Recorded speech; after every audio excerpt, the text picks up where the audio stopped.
supposed to be the one checking stuff and keeping the people in order.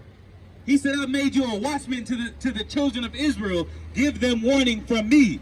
That's what we do when we come out here and speak to our people. Saying that we need to stop breaking the commandments of our God. Because that's the thing that got us in these conditions. That's the things that make us these second-class citizens. It's divine intervention. We have no shortage of warriors. We have no shortage of weapons. There's actually a good amount of money amongst our people. We have what? 12 trillion of spending power. So why is it that we're in captivity? Why is it we live as second-class citizens? Why is it that we struggle in this land that we built? Because the Most High said, if you keep my commandments, you'll be on high. But if we break his commandments, then we will go into captivity. We're in the captivity now. That's why he said, get thee to them of the captivity.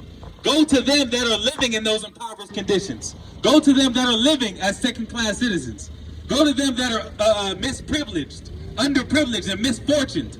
Those are the ones that we're out here for. Go ahead. When I say unto the wicked, thou shalt surely die, and thou givest him not warning. And he said, when I say to the wicked, thou shalt surely die, and you don't tell them what? Nor speakest to warn the wicked from his wicked way to save his life, the same wicked man shall die in his iniquity, but his blood will I require at thine hand. He said, that same wicked man will die in his iniquity, but his blood will I require at your hand. That's the responsibility. Everybody likes to be an individual in our people. Everybody looks at, you got homies, you got friends, but you don't really take into account, these are members of my nation. See sisters selling themselves. You don't really think like, damn, that's not only somebody's baby, but that's one of the sisters of your people. These children, they're children of your people. That's how we have to be thinking. To always try to look out for our people, to always try to correct our people and have them move uprightly. To compel the young women to adorn themselves in modest apparel. Not walking around with exposing clothing. Not walking around showing themselves off. The young men, that they're examples. That they're built up to be men. Not walking around doing what they want to do. You can't be left to your own devices. Go over to Deuteronomy. The Most High said he chose the children of Israel. Matter of fact, get Amos chapter 3. He said he chose the children of Israel. He shows his word unto Jacob and unto Israel. And he ain't dealt so with any other nation. This is talking about our people. The Most High literally chose us to be a special people unto himself. Go ahead. Amos chapter 3, verse 2. You only have I known. God, verse 1. Hear this word that the Lord hath spoken against you, O children of Israel, against the whole family which I brought up from the land of Egypt. He said, hear this word that he speaks against you, children of Israel. Go ahead.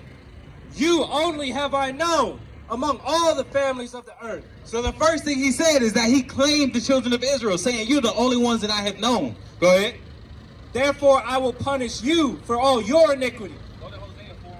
He said, therefore I will punish you for your iniquity.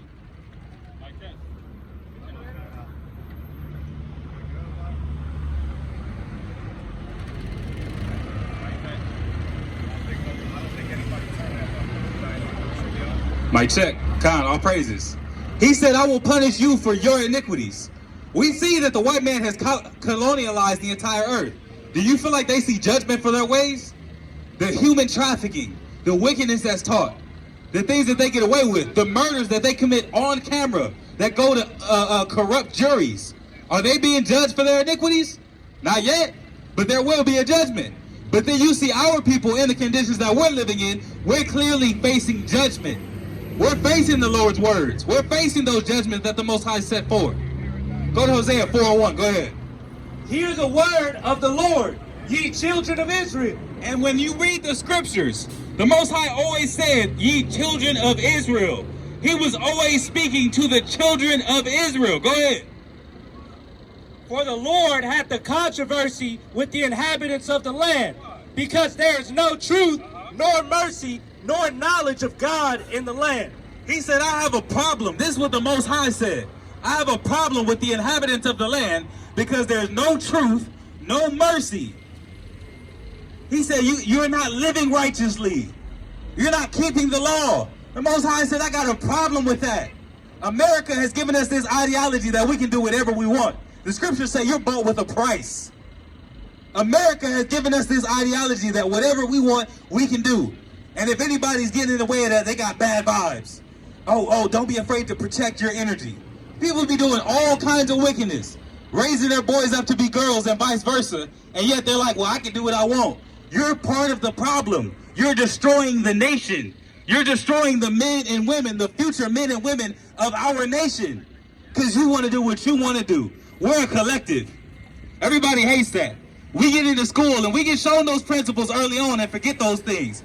Teacher be like, we're not leaving until everybody's quiet.